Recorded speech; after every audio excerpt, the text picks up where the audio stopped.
The cabin filter is located on the left corner of the footwell. Unclip and remove the filter housing door.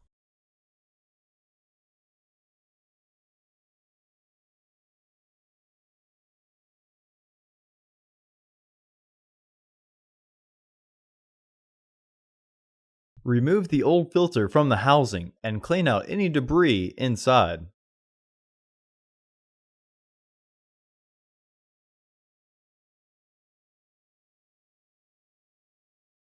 Install your new AQ1176C filter into the housing, with its airflow indicating arrow pointing towards the back of the car.